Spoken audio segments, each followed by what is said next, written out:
Okay, so chances are you've heard of Jollibee, right? Maybe you've even had their famous Chicken Joy. But what you might not know is just how massive this company really is. We're talking about a true global phenomenon.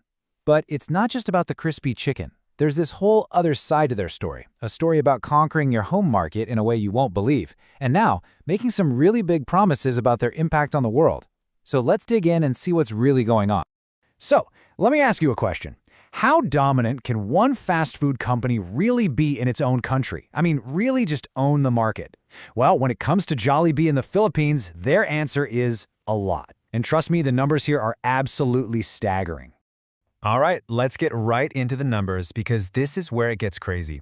You have to understand with Jollibee, we're not just talking about another popular fast food chain. No. We're talking about a company that has totally, completely reshaped the entire food landscape in its home country. Okay, look at this. 30.7%. In 2023, the Jollibee Group controlled almost a third of the entire food service market in the Philippines. And listen, that's not just fast food. That's everything, from the little street food stalls all the way up to fancy fine dining restaurants. One company has a piece of almost 1/3 of that entire pie. And this is where it gets really wild. Let's put that number in perspective. Jollibee's market share is nearly 3 times bigger than McDonald's in the Philippines. Think about that. The Philippines is one of the only places on the entire planet where the Golden Arches aren't just beaten, they're completely and utterly dominated. Okay, so that was the whole food market. But what if we zoom in and look at just the fast food sector, their home turf? Well, that's where Jollibee's power is just on another level. They control over half of the market, 54%. That kind of dominance by a single company is almost unheard of anywhere in the world. So it's pretty clear Jollibee is an absolute titan in the Philippines. But, their ambitions were way bigger than that. They didn't just stop at their own borders. Let's take a look at how they took this thing global. I mean, look at this journey. It all started as a single ice cream parlor back in 1975. By the late 90s, they were already pushing into places like Vietnam.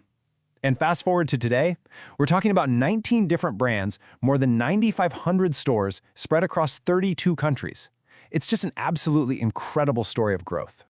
And it's not just about the famous B anymore. They've been really smart about this, buying up other popular brands you might know, like Smashburger or the Coffee Bean and Tea Leaf. So this isn't just random expansion. It's a very calculated, very strategic move to become a true powerhouse in the global food industry.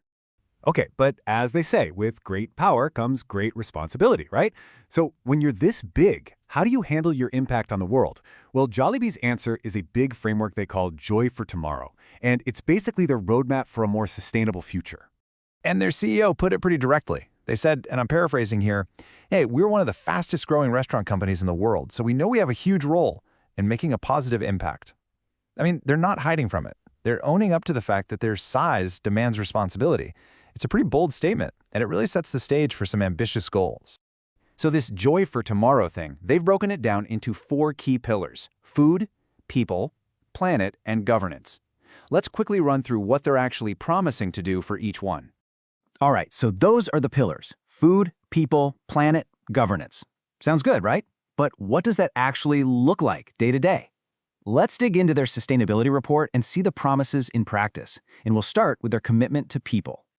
So for the people part, they highlight stories like this one, about a woman named Noemi Lopez. Get this, she started way back in 1986 on the production line at one of their brands, Red Ribbon. She barely spoke English. 37 years later, she's a team supervisor.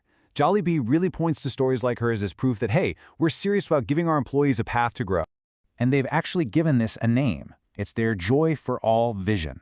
It's their formal commitment to diversity and inclusion. The goal is pretty simple: create a workplace where everybody feels welcome, where their differences are celebrated, and where everyone gets a fair shot at moving up. And they're backing that up with some real numbers. For example, in 2024, they reported providing an average of almost 30 hours of training for every single employee. That's not just talk, right? That's a real, tangible investment in their people. Okay, so what about the planet pillar? Well, they've got some pretty cool initiatives going on here. One of them is this Waste to Soil program. It's exactly what it sounds like. They take all the food waste from their big kitchens, their commissaries, and they have this process to turn it back into nutrient-rich soil. It's a perfect example of what people call a circular economy in action. And it's not just about waste, they're doing other stuff too, like they're planting tens of thousands of mangroves to help protect coastlines in the Philippines. And they're retrofitting their stores to be more energy efficient, switching to LED lights, installing solar panels that can cut energy use by up to 30%. It's like they're attacking the problem from a bunch of different angles.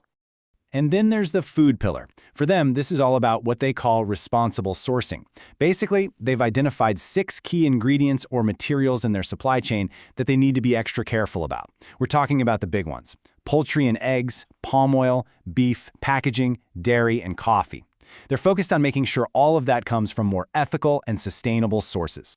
So, what does all this actually add up to? Well, if you look at their own report, they're posting some impressive numbers to back up these promises. That 29.6 hours of training per employee, for instance, or being at 99% cage-free eggs, planting over 21,000 mangroves, and a nearly perfect food safety compliance rate. These are the hard numbers they're pointing to as proof of progress. Okay, so we've kind of seen the two sides of the coin here, haven't we? On one side, you've got this absolute beast of a company with unbelievable market power. And on the other side, you have a company making some huge, very public promises about doing good in the world. And that really brings us to the central paradox of Jollibee. Think about it like this. On one side of the scale, you pile on all that market power, that 54% market share, the 9,500 plus stores all over the world. And on the other side of the scale, you put all these stated commitments, things like positive impact on society, their whole joy for tomorrow agenda, and ethical stewardship. You can't really separate the two, can you? They're totally connected. And that leaves us with one final big question to chew on. For a company this big, with this much influence, is doing all the sustainability stuff just a choice? A smart PR move? Or has it become an absolute necessity? A fundamental responsibility that comes with being that powerful? As Jollibee just keeps getting bigger, that's a question that's only going to matter more. What do you think?